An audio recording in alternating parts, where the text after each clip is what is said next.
Assalamualaikum warahmatullahi wabarakatuh. Perkenalkan, nama saya Lutfi Bahtiar, peserta Graduate Trainee Program Batch 5, Paper Production APP Sinarmas dari tim Cendana. Di sini saya akan mencoba menjelaskan mengenai basic mechanical yang saya peroleh dari training di APP Sinarmas.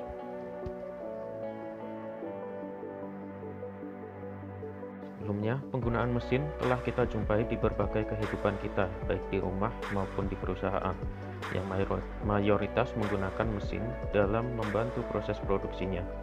Nah, untuk itu, kita harus mengetahui mesin itu apa. Mesin adalah suatu alat yang dirakit dari berbagai jenis elemen mesin yang dapat memindahkan energi dan mempunyai efisiensi, berfungsi untuk mengirim dan atau mengubah energi untuk melakukan atau membantu pelaksanaan tugas manusia. Elemen mesin adalah bagian dari alat yang mempunyai bentuk serta fungsi tersendiri, sehingga alat tersebut dapat memindahkan energi dan mempunyai efisiensi. Efisiensi sendiri adalah perbandingan antara keluaran dan masukan yang berkaitan dengan energi, gaya, atau kerja. Dikatakan efisien apabila mesin dapat menghasilkan output yang besar dengan penggunaan energi yang sedikit tanpa mengganggu kerja mesin itu sendiri. Kemudian, elemen mesin. Elemen mesin terdiri yang pertama, sambungan.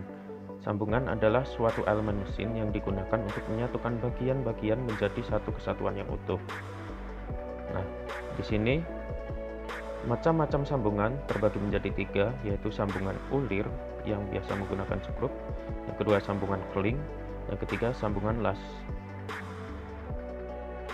Nah, untuk yang kedua, puli dan sabuk adalah suatu elemen mesin yang digunakan untuk memindahkan putaran atau daya dari poros penggerak ke poros yang digerakkan.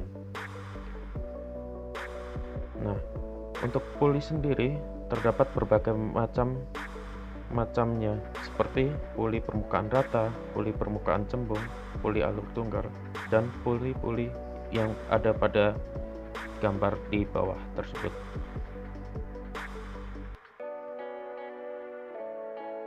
Untuk yang ketiga, yaitu poros. Poros adalah elemen mesin berupa batang logam berbentuk silindris, baik lurus, bertingkat, maupun konis, yang berfungsi untuk memindahkan putaran, mendukung beban, dan memindahkan atau meneruskan daya. Nah, jenis dari poros yaitu poros lurus, poros bertingkat, dan poros konis. Nah, sedangkan untuk tap adalah suatu elemen mesin dengan bantalan yang berputar, tidak meneruskan daya atau momen puntir, tetapi menahan beban lengkung akibat pembebanan langsung maupun tidak langsung. Nah, jenis tap sendiri ada dua, yaitu tap murni dan tap poros. Yang keempat adalah bantalan. Bantalan adalah elemen mesin yang menumpu poros berbeban sehingga putaran dapat berlangsung secara halus, aman, dan tahan lama. Jenis-jenis bantalan menurut gerakan terhadap poros terbagi menjadi dua, yaitu bantalan luncur dan bantalan gelinding. Bantalan luncur berfungsi memperkecil gesekan luncur antara poros dan bantalan karena permukaan poros ditumpu oleh permukaan bantalan dengan perantara lapisan pelumas.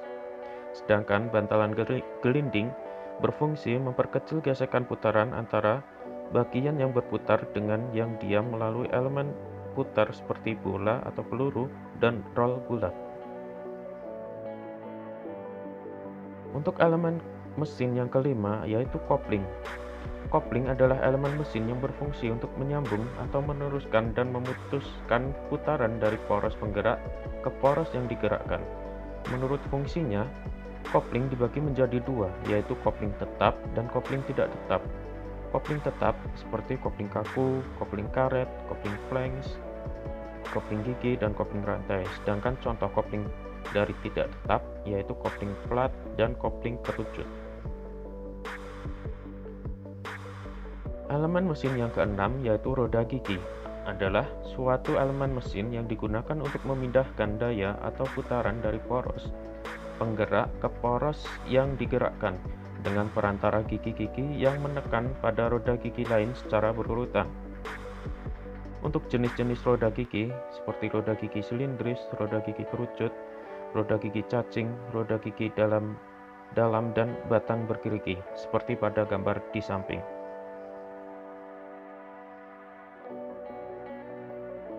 Untuk elemen mesin yang selanjutnya yaitu ring pegas dan seat.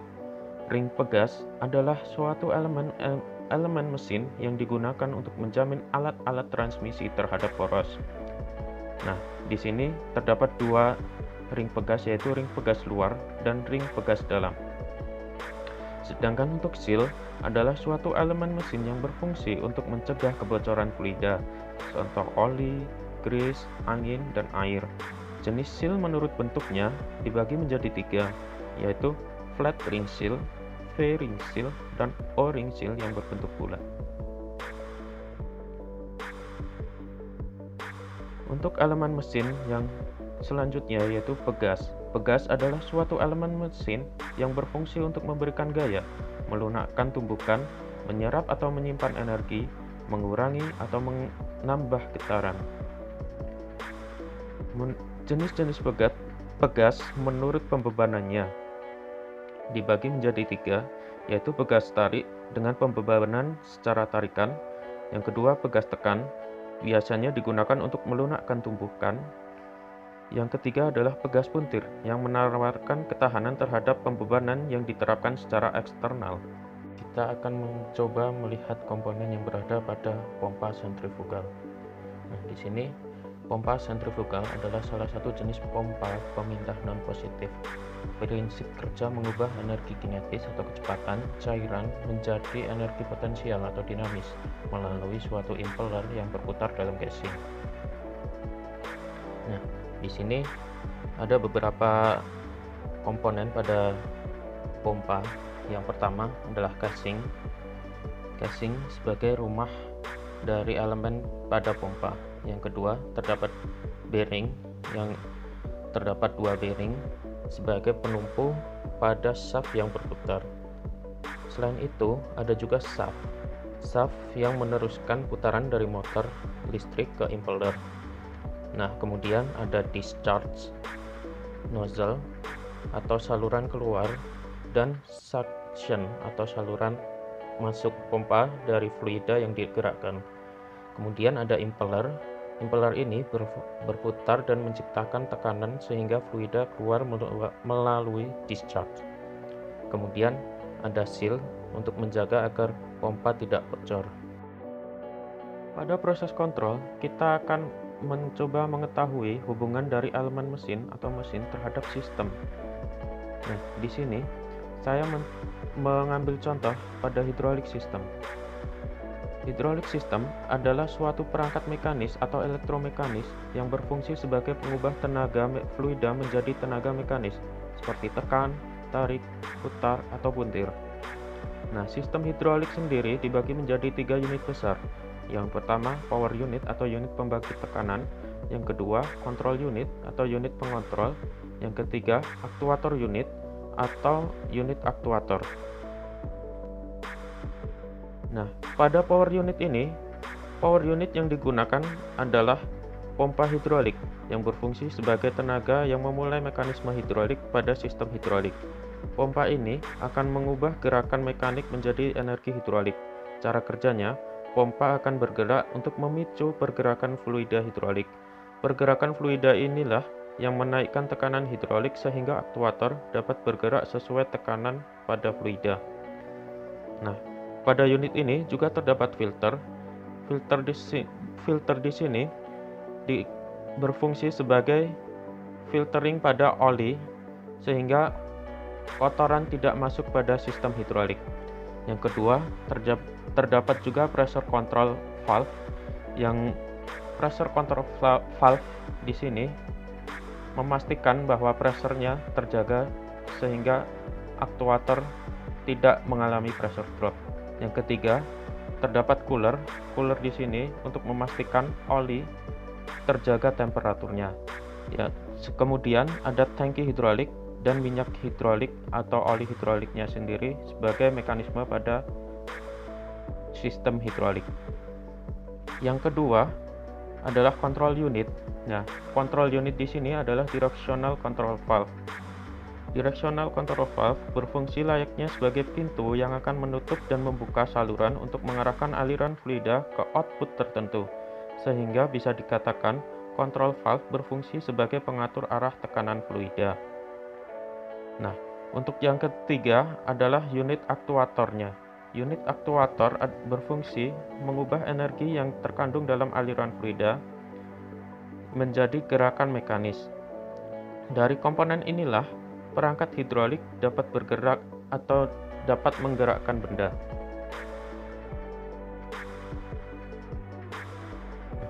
Contoh-contoh penyebab kegagalan fungsi hidrolik yang pertama yaitu masuknya kotoran atau kontaminasi pada sistem hidrolik, seperti partikel, air, dan varnis.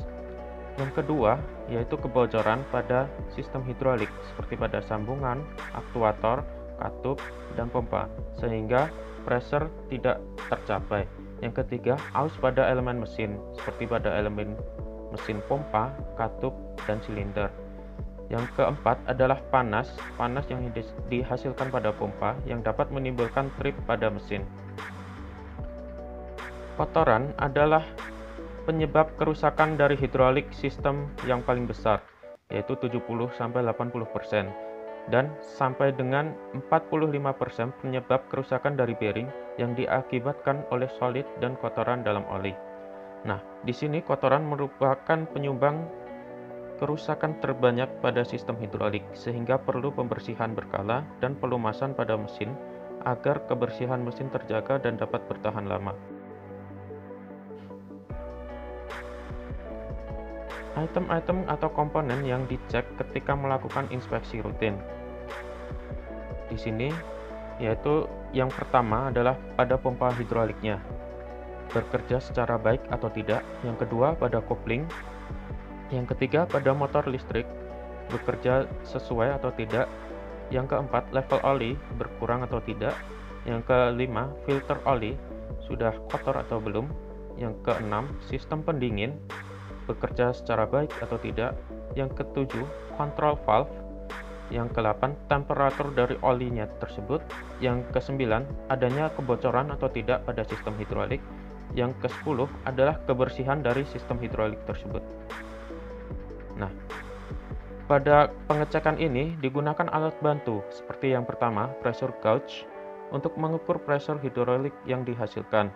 Yang kedua ada thermopan untuk mengatur temperatur mesin. Yang ketiga strobo untuk sebagai penerangan. Yang keempat ada stetoskop untuk mengetahui adanya getaran pada mesin atau tidak. Yang kelima obeng, dan yang keenam kunci Inggris sebagai alat jika ada mesin yang harus dibongkar. Nah, di sini pelumasan adalah suatu cara untuk melindungi bagian-bagian mesin dari kerusakan ketika beroperasi, sehingga bagian-bagian mesin tersebut dapat bertahan lebih lama.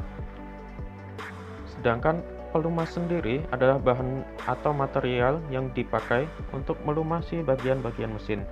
Nah, di sini pelumas sendiri terbagi menjadi 3, yaitu pelumas cair seperti oli, dan kemudian pelumas semi padat seperti grease, dan pelumas padat seperti grafit. Untuk penggunaannya disesuaikan dari spesifikasi yang ada pada mesin. Seperti pelumas cair digunakan untuk melumasi bagian dalam mesin, sedangkan pelumas semi padat seperti grease digunakan untuk melumasi bearing. Yang ketiga, pelumas padat atau grafit digunakan untuk melumasi pada equipment dengan gaya gesekan tinggi. Nah, fungsi pelumasan pada sistem hidrolik yaitu dapat mengurangi gesekan atau keausan. Yang kedua, pelumas sebagai pendingin atau coolant. Yang ketiga, mencegah korosi pada elemen-elemen mesin. Yang keempat, pelumas dapat penjaga kebersihan sebagai penjaga kebersihan komponen mesin. Kegiatan maintenance sendiri dilakukan untuk memperbaiki mesin-mesin dan merawat mesin agar mesin bertahan lebih lama. Nah, perawatan sendiri adalah suatu usaha atau tindakan aktivitas yang dilakukan untuk menjaga mesin tetap dalam kondisi prima. Perawatan dibagi menjadi tiga. Yang pertama, preventive maintenance. Preventive maintenance adalah aktivitas perawatan mesin yang sifatnya berupa pencegahan dan dilakukan secara rutin sesuai jadwal yang telah ditentukan, baik dalam kondisi beroperasi maupun kondisi stop. Nah, kegiatan pada preventive maintenance sendiri, yang pertama, pemeriksaan level oli, pemeriksaan temperatur bantalan atau bearing, pemeriksaan baut pada sambungan, pemeriksaan indikasi keausan, dan pemeriksaan kebocoran fluida dan kebersihan dari mesin itu sendiri. Nah, untuk perawatan yang kedua yaitu predictive maintenance. Predictive maintenance sendiri adalah tindakan perawatan yang bersifat pengamatan dengan melakukan pengukuran-pengukuran tertentu. Kegiatan ini dilakukan untuk menentukan rencana tindakan perawatan selanjutnya. Nah, pada predictive maintenance sendiri, kegiatan yang dilakukan seperti mengukur tingkat getaran dari mesin atau bantalan, yang kedua, mengukur tingkat kebersihan dari oli, dan yang ketiga, mengukur jumlah jam operasi dan dari mesin. Yang ketiga, corrective maintenance. Corrective maintenance sendiri adalah aktivitas perawatan yang dilakukan untuk memperbaiki mesin yang rusak. Nah, kegiatannya meliputi realignment mesin pada pompa, yaitu men-setting atau menyejajarkan kembali antara poros penggerak dengan poros yang digerakkan, sehingga posisinya menjadi sentris atau sejajar. Yang kedua, perbaikan atau penggantian komponen atau part yang rusak. Yang ketiga, mencari penyebab kerusakan dan rencana tindakannya. Yang keempat, re-engineering atau modifikasi bila diperlukan. Nah, demikian video ini saya buat. Semoga dapat membantu rekan-rekan dalam mempelajari basic mechanical. Demikian, wassalamualaikum warahmatullahi wabarakatuh.